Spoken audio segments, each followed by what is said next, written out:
Beyond Dubai's bright skyline, an entire city lies abandoned. Billions of dollars sunk, hundreds of empty towers, silent roads vanishing into desert. It was supposed to be the Middle East's future, promised to investors, backed by the government, sold as unstoppable progress. But construction stopped almost overnight. What shattered the dream of Dubai's $5 billion megacity, and what warning hides in its empty streets?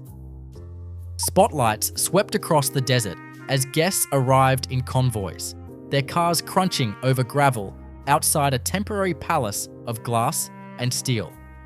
Inside, a stage rose beneath a canopy of lights, where models of a new city shimmered behind velvet ropes. The air buzzed with anticipation. That night, the future felt close enough to touch.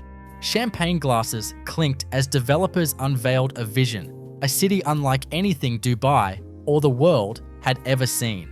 Master plans promised a skyline of gleaming towers, artificial lakes winding through parks, and districts linked by sweeping highways.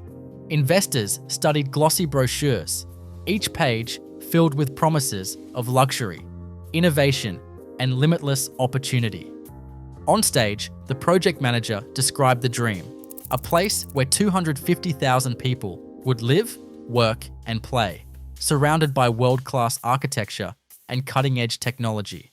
Headlines the next morning called it the dawn of a new era for the Middle East. The launch was more than a sales pitch. It was a spectacle.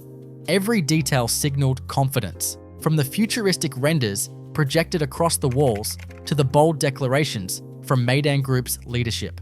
The city was marketed as the next step in Dubai's unstoppable rise, a place where ambition would finally catch up with imagination.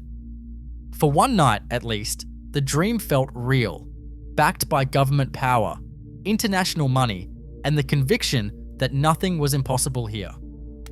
$5 billion committed before a single foundation was poured. The numbers behind Dubai's ghost city were as bold as its vision. Developers announced plans for more than 380 towers, each one mapped out across a vast grid that stretched for miles. The project's master schedule called for 35,000 workers at peak, brought in from across Asia and the Middle East. Labor charts projected round-the-clock shifts, with thousands of engineers, crane operators, and electricians rotating day and night. Construction schedules filled entire walls of the site offices, showing deadlines stacked on top of each other.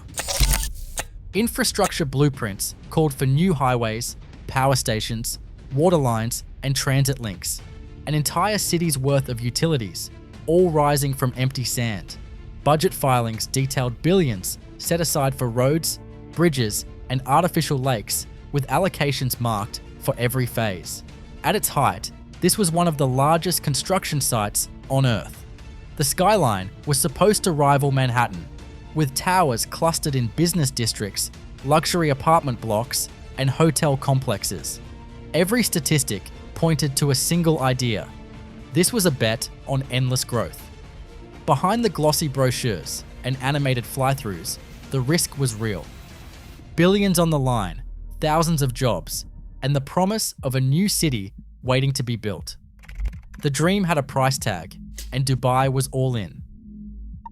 By late 2008, the illusion of endless growth collapsed almost overnight.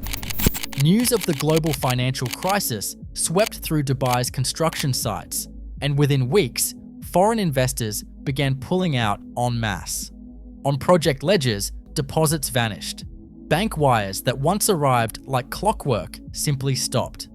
Payroll records from early 2009 show thousands of wages left unpaid, with entire teams suddenly dismissed and told to leave their dormitories.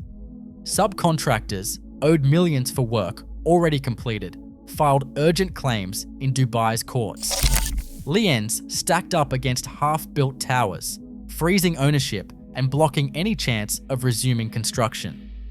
Court dockets from the period reveal a flood of legal actions, contractors seeking injunctions to secure what little could be salvaged.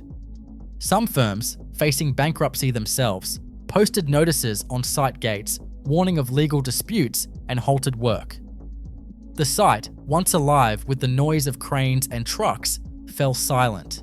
Cranes rusted in place, machinery sat idle, and sand began to cover unfinished roads. A legal expert, reviewing the case files, later summarized the effect. Once the liens were filed, no one could touch the property, not the developer, not the banks, not even the courts, without years of hearings. With assets locked in litigation and no new capital coming in, the project's fate was sealed. The city that was supposed to be Dubai's next marvel became a legal no man's land, its future determined not by architects or engineers, but by court orders and creditor lists. A boulevard wide enough for 8 lanes cuts through the sand, stretching toward the horizon. On either side, skeletal towers stand in silence, their glassless windows staring out at nothing. The wind carries dust across empty parking lots, swirling around the bases of unfinished buildings that once promised luxury and life. Security logs from recent months record only a handful of patrols, no deliveries, no visitors, just routine checks to ensure no one trespasses where no one wants to go. In the distance, the Burj Khalifa and the lights of downtown shimmer, less than 15 minutes away by car. The contrast is jarring. One side of the highway pulses with some of the world's busiest malls and hotels. The other is frozen in time, a city that never woke up. A former crane operator remembers his last morning on site. He arrived before sunrise, as he always did, expecting another day of pouring concrete and guiding steel beams into place. Instead, a supervisor handed him an envelope and told him to clear out his locker. There was no explanation, no warning. A bus waited to take him and dozens of others back to the labor camp. By noon, the site was deserted. The only sounds were the echo of footsteps and the distant hum of traffic from the city that kept moving while this one stopped. Drone footage from this year shows weeds bursting through cracks in the pavement, roundabouts leading to nowhere, and entire neighborhoods built for tens of thousands standing empty. Security guards circle the perimeter, but there is nothing left to guard except the memory of what was supposed to be. From above, the Ghost District sits in plain view of Dubai's thriving skyline, a silent reminder that even in a city built on ambition, some dreams are left behind. An urban economist studying the project's collapse points to the DNA of its financing. Nearly 70% of the capital was supposed to come from off-plan sales. Buyers were paying upfront for apartments that only existed on glossy renders. The rest was a patchwork of syndicated loans and government seed money, each tranche stacked on the promise of future demand. By 2005, Dubai's skyline was already filling with rival mega projects. 5 new cities launched between 2005 and 2007, each one chasing the same pool of global investors. The market was flooded with pre-sale offers, diluting buyer interest across hundreds of towers citywide. Developers were betting on endless appetite, but as soon as demand slowed, the entire capital stack began to unravel. Without constant inflows, there was no safety net. There was only a web of obligations that could not be met once the music stopped. A foreign buyer, speaking years later, recalls wiring a life savings for a deposit on a promised apartment. The money vanished when the project froze. Thousands of workers were left stranded, their contracts terminated with little warning as subcontractors filed for insolvency. Court records show entire companies collapsed under unpaid invoices, their offices emptied overnight. In 2023, a relaunch offered a sliver of hope, but only 12% of the available parcels found takers. For most, the dream was irretrievable. Billions had disappeared, leaving behind not just empty buildings, but a deep fracture in trust.